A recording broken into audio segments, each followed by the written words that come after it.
Hello, hello, hello mga busing. It's me again, ang inyong amang lingkod, sweet driver, sweet lover, vlogger pa mga busing, mga madam. Good day sa buong mundo at magandang umaga dyan sa inyo sa Pilipinas, Luzon, Visayas, Mindanao, Philippines. Magandang umaga po sa inyong lahat. Kumusta po kayong lahat dyan sa Luzon, Visayas, Mindanao, Philippines? Okay mga bossing, mga madam. At kumusta po sa lahat na Pilipino sa buong mundo? Kung may mga Pilipino po kayo dyan sa buong mundo, kumusta po kayong lahat? Sana'y nasa mabuti kayong kalagayan mga bossing, mga madam. Okay, bago po ang lahat pa, please dalawin nyo ang aking YouTube channel, Edi Makasilang po. At mag-subscribe po kayo doon at click ang notification, at pag nakita nyo yung all, toldukan nyo lang po yan mga busing, mga madam, nang makita nyo po lahat ng mga in-upload ko doon sa aking munting bahay sa YouTube channel ko, Edi Makasilang po mga busing, mga madam. Okay, sa aking FB naman, maraming salamat po mga busing, mga madam. Hindi po ako nagsasawa laging magpapasalamat sa inyo mga bossing, mga madam, sa aking mga minahal na mga followers. Sa mga hindi pa po nag-follow, please like and share sa aking FB. Sa mga hindi pa po nag-follow sa aking FB, please like and share, follow po kayo at mag-comment din, at babasahin ko po yan, at magre-reply mo naman po ako mga bossing, mga madam. Okay, once again, shout out sa inyo sa Luzon, Visayas, Mindanao, Philippines, at shout out sa buong mundo. Okay mga bossing, mga madam, ikuhan ko lang itong mga kababayan kong taga Mindanao. Taga Mindanao na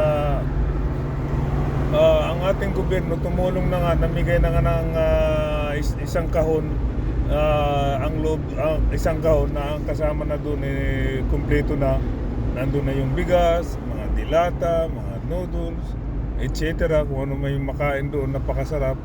Pero itong may isang nagbida-bidahan doon, nagpasikat na ang bigas daw yung bigas daw masyadong matigas. Malibasa kasi taga-bundok na hinayupak na yan, taga-bundok kasi yung bigas daw matigas, tapos binalibag pa doon sa sahig na pinakita talagang matigas daw talaga. Kasi nga malibasa kasi mga taga-bundok tong mga kababayan kong taga Mindanao taga Mindanao pa naman sa ako, na kinahiya ko ng mga didilis na mga taga Mindanao Pero yung pinalibag, tapos pagkatapos ng binalibag, pinakita talaga na matigas daw. Hindi niya alam na yung bigas na yun nakalagay sa plastic at binacuum seal. Siyempre naka-vacuum seal yan, siyempre na-compress talaga. So wala siguro sa kanya yan, kasi nga taga bundok, wala siguro sa kanila yun na wala siguro sa kanila yung ganong lagayan ng bigas, supot. Ang tawag mo sa amin sa Bisaya, supot nilagay sa plastic at binacuum, tapos nakasil na. So talaga na-compress siya. Di ba? So tapos ang masama pa nito, may isang vlogger na katulad din niyang bubong hinayupak na vlogger na yan, kung sino man na vlogger, kinuntin pa niya. Di marami ko rin naniwala sa kanya na katulad din niyang bubong, mga hinayupak na mga didilis na yan, di ba? Di man daming naniwala sa kanya, ang daming nauto na dahil nga kinuntin ng isang vlogger na bubo Hoy, makapag-Bisaya nga, na-miss ko nang magsalita ng Bisaya dahil Bisaya, taga Mindanao rin ako. Hoy, kung kinsa man ka animal kang dako, wa kay respeto sa buga sa gihatag sa imo sa gobyerno. Kung kinsa man ka, babae ka man o lalaki ka man, unta mo sakit ng imong tiyan na kung imo nang giluto ng bugas na unya inyong gikaon, unta mo sakit ng inyong tiyan para magkalibanga mo mga animal mugdako. Kamo na gitabangan din na sa gobyerno sa Pilipinas, kamo na gitabangan din na sa gobyerno nalinugan dira sa Mindanao, nga taga Mindanao man sab ko. Ikaulaw na ko mo nga mga didilis, mga bugo kayo, mga animal mugdako. Kamo na gitabangan dira sa gobyerno, kamo pa'y galikramador. kamo nay galisod din natin gilinog mo din na sa Mindanao. Ha? Dili tanan ng mga Bisaya nga dili tanan mga Bisaya na parehas mong mga bugok na mga didilis. Kung kinsa man ka animal kag dako, tanan mo sakit ng imong tiyan ug magkalibanga ka sa imong gihimo nga paglabay nimong bugas dira sa lupa para ipakita gyud nimo nga gahi nga wa ka kabalong nga kana nga gi-vacuum seal man na unta na gi-vacuum seal man na mao ani na ka-vacuum seal man na siya para mo makompress taga-bukid yung mga animal mong dako mga mga Bisaya man tana mo nga parehas man mo nako nga Bisaya nga tana nga nay mga utak ba dili mga bulok ba pero ka mo Bisaya ipakita gyud yung mga bulok yun mo nga dili ang tanan mga didilis lang mga bulok dili ang tanan kamo na galisod din nga biktima na mudra og lindol angay lang gyud mo nga malindol mo tay maglinog mo din tay inyo ang ginapangayo nga maglinog mo di ba o na gihatag sa Ginoo nga naglinog o tapos naitabang gikan sa gobyerno galikra mo pa mo mga animal mugdako nga wala may mga batasan mga bastos mga kay mugdako din ang mga animal mo unta mo sakit na inyong tiyan magkalibang unta na mo kana iluto ninyo magkalibang unta na mo dili tanan mga tao dira sa Mindanao nga parehas ninyong mga bugok mga didilis parehas mo sa inyong mga idol nga mga Duterte nga mga bugok yung tatay ninyo nakulong kasi yung sa gihimo niya patay dito patay dire kana si Sara Duterte sa gihimo ni Sara Duterte wala gihimo kundi mangawat og kwarta sa gobyerno sa Pilipinas nairesibo ka mao ganin na impeach na siya sa kongreso sige kawat di ba wa mo'y kaluoy sa kamoy kaluoy sa gobyerno kamo na gitabangan kamo pay galikramo mga animal mugdako para magsakit na inyong tiyan di mo maulaw sa kaparehas ninyong mga Bisaya nga kita may kita tanay mga Bisaya nga kabalo nga buutan kayo ang mga Bisaya nga napay sa mga gago nga Bisaya ning mga animal ni pila may gibayad sa inyo ni Sara sa inyo para bastoson ninyo ang gipanghatag sa gobyerno na